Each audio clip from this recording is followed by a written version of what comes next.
Today is September 11th, which is Patriot Day.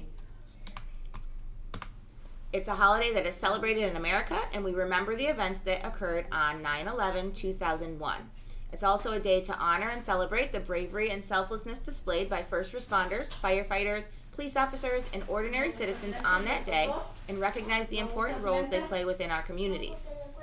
It's about patriotism and pride in the United States and reminds us of the values and freedoms that our country represents and the need to preserve and protect them. Patriot Day encourages unity among Americans and reinforces the idea that the nation can come together in hard times and that as a country and as individuals we can be resilient. The story we're reading today is called This Very Tree, a story of 9/11, resilience, and regrowth by Sean Rubin. This story was the winner of March Book Madness the very first year that we participated school-wide, and it also was in the Past Champs vs. Newbies competition for March Book Madness. We also have a book in the library called Survivor Tree by Marcy Colleen, and teachers and students are welcome to check out either of these books. The book that we're reading today is about a tree that is actually at Ground Zero in New York City, and we'll read the story and then I'll show you a couple more pictures at the end. This Very Tree.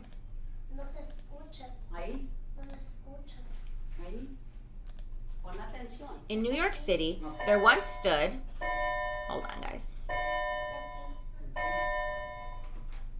In New York City, there once stood two towers. For a time, they were the tallest buildings in the world. Below the towers was a busy plaza. That's where I was planted. Most people who came to my plaza had a job in the city. I had a job too. My leaves gave people shade. My branches gave birds a place to rest. And each year, I was one of the first trees to blossom. My flowers let everyone know that spring was coming. Some trees like a quiet park or forest, but I was a city tree. I liked the sound of wind rushing between the tall buildings. I liked the smell of rain on concrete in the summer. I liked being in my plaza, watching everyone coming and going. I was in my plaza the day it happened. Oh, hold on one second. I didn't realize the other mic was on. There's a mic in here. I have to figure out which one it is. That's on. Must be this one.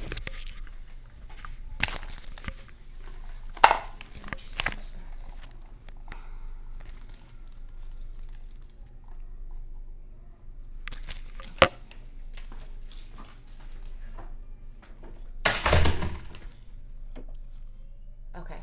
I'm sorry, guys. I didn't realize that the microphone was in the room on with hearing and vision.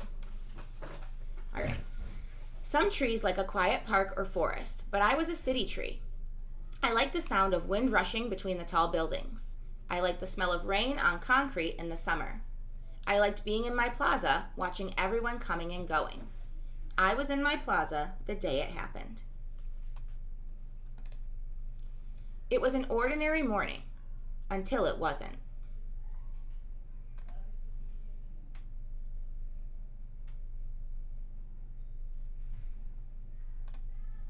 I waited there, alone. Around me, it was dark and hot and close. Did the sun even exist anymore? There's a beep, beep, beep. It was weeks before they found me.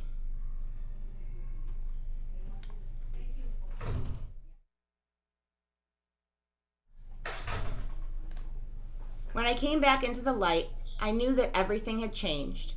The new noises and smells of the city scared me. They reminded me of what had happened.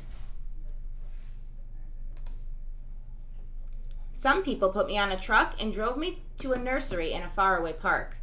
I was grateful to be somewhere quiet. I had changed too. All winter, the people at the nursery took care of me. No one knew if my leaves would come back. It was peaceful in the park. I was surrounded by other trees. Birds still visited me. That first spring, a dove made a nest in my branches.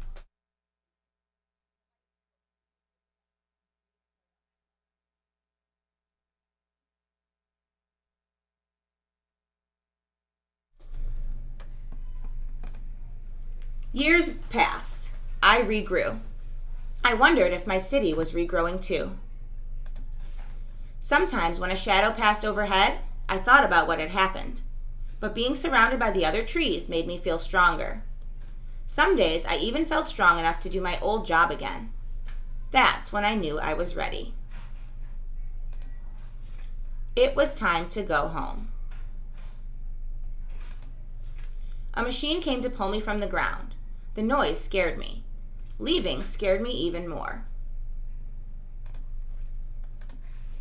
We drove downtown through the city. Now I was worried to go back. What if something bad happened again? I already missed the other trees.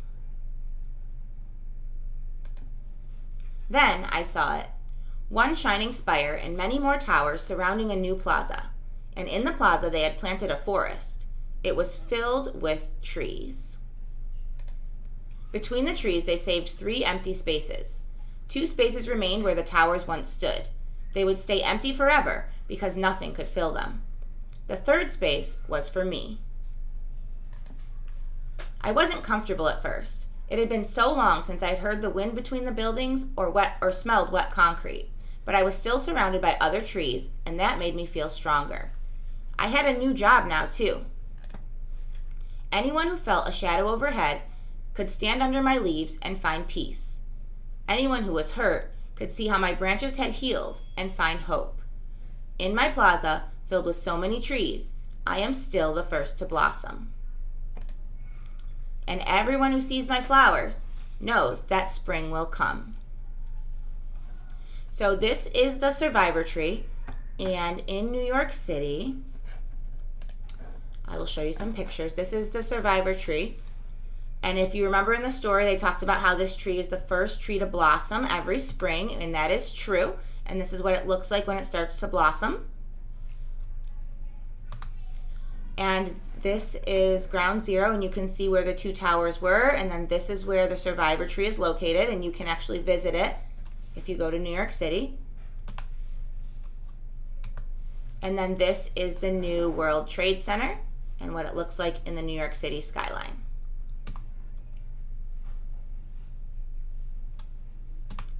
All right, I've also shared with teachers the suggested resources for K-5 for